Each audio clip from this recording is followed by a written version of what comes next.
Last week, I spoke to a family who had already paid for planning permission, already paid for drawings, and were calling me to start again from scratch because every single time they asked their architect to change something, a new invoice arrived.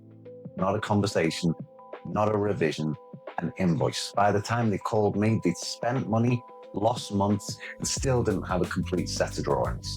My name's Adam, owner of Diogel Architecture. I speak to about 40 homeowners a week. And every year we help over 200 families through extensions, loft conversions, and everything in between. And in this video, I'm going to show you exactly what should be included in an architectural agreement before you sign, and the 3 questions that will tell you whether this person you're about to hire is working for you or billing you.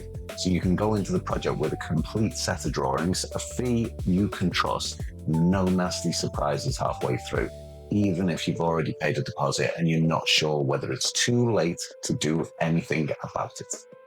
I'm going to break it down into 3 parts: what unlimited amendments actually means and why most architects don't offer it, the fixed fee and what it has to include before you sign anything, and the 3 questions to ask any architect before you hand over a single pound. So let's start with the first part: what unlimited amendments actually means and why most architects don't offer it.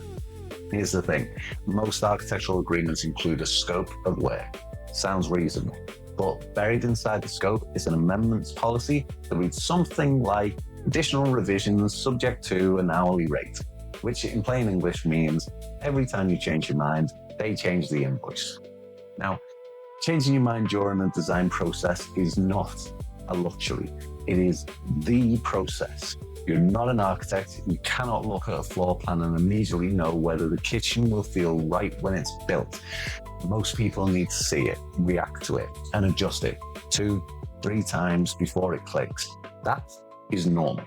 That is how design works. And the family I spoke to last week, well, they asked for a window to be moved. Invoice, they asked for the utility room to shift. Invoice, they asked for the insulation spec to be included on the drawings. Invoice. By that point, it wasn't architecture anymore, it was just the meter running. Unlimited amendments means exactly what it says. The design does not stop until you love it.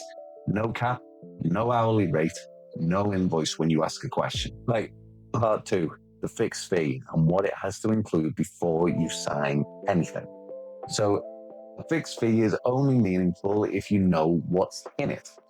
I've seen agreements where the architectural drawings were included, but the structural engineer was not. Now, the planning application was included, but the building regulations drawings were not. Or the submission was included, but the council amendments and the ones that come back after approval for tweaks were not. So you think you're buying the full thing, and then 6 weeks in, you get an email that starts with the words, "Further to our scope of works," and there it is, more money. Here's what a complete fixed fee agreement should cover: design drawings, planning drawings, any council amendments that come back, building regulation drawings, and at minimum, a handover pack for your builder.